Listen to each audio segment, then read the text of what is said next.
That first wave was staggering in terms of the numbers who arrived. Some since, of course, have gone back. It was also impressive in the way in which it conducted itself. Low crime rates, impressive integration, impressive levels of work, very small numbers actually claiming benefits, etc. So it was a success story in many respects.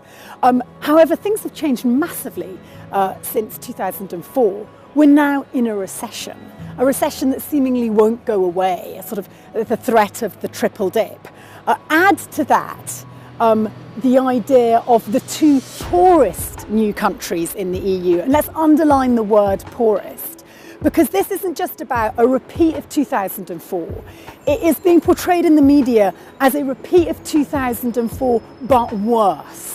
Okay, it's almost, if you like, a racial attack on these countries for being inferior, more corrupt, more other, not in the same way connected to us. For instance, with the Poles, we had that connection, the debt, if you like, from the Second World War. We don't feel that kind of responsibility or connection with the Romanians. And I think we've really damaged ourselves on the international stage, us Brits, by playing such a kind of tawdry, cheap game of attacking one of the poorest Eastern European countries and actually misrepresenting that country.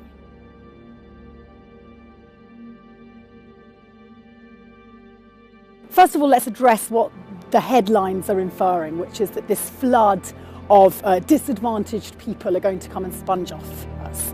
Now, it is true that with the accession of Romania and Bulgaria to the EU, the Roma became the largest ethnic minority in the EU. The Roma, of course, a notorious history of persecution, the last people to be slaves on the European mainland, persecuted and murdered in the Second World War, are hugely disadvantaged.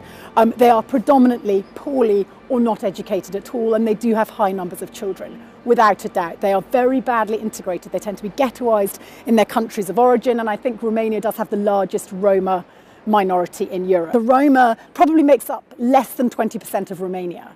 So the majority of Romania, they're Caucasian Europeans, and they are educated people. They're adept, they're talented. When I, 4 years ago, went for my ultrasound scan when I was pregnant, who was doing the scan in King's College Hospital in London? A Romanian. Our gain, their loss. That story you don't hear about. You know, the extraordinary brain drain. I think there's something like 68,000 Romanians currently in the UK. A tiny proportion of those will be Roma. The majority are taking jobs that either we're not prepared to do or we don't have the skill base to fill. Otherwise, we would have filled it ourselves.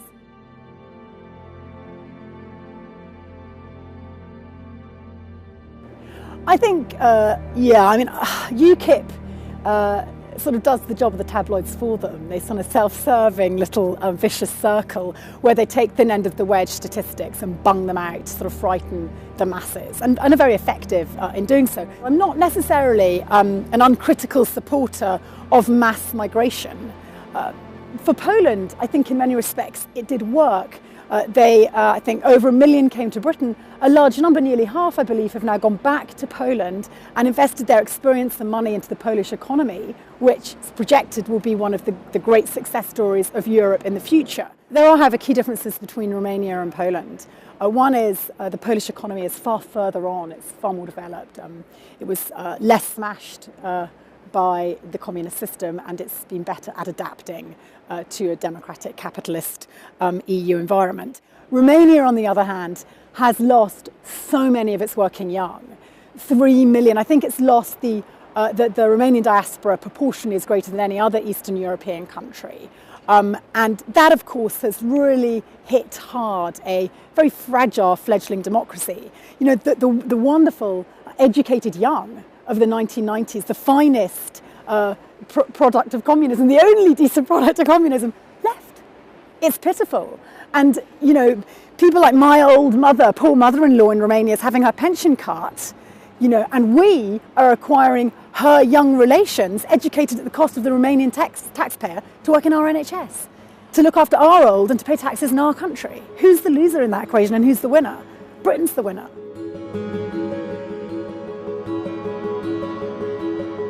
You know, proportionally, the economic migrant and what he contributes to our economy vis-a-vis what he or she takes from the economy quids in every time.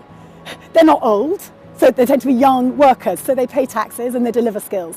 They don't need looked after, old person's pensions and personal care, and they generally have very few children, Eastern Europeans, one per family. I think it's almost the average now, if they have any children at all. Therefore, your nurseries, your schooling, all the health that's required at either end of life actually is pretty minimal from an Eastern European diaspora.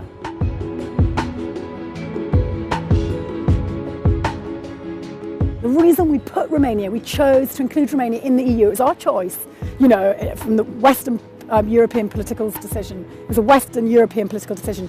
We chose to embrace them, and so let's make that relationship work. The Romanian people want it, and we need to remember why we wanted it. It's a vast landmass with extraordinary natural resources, and it's also the gateway to the unknown hinterlands of the former Soviet Union. We need Romania, we need the bulk of Romania on the EU side. So let's treat them with the respect they deserve.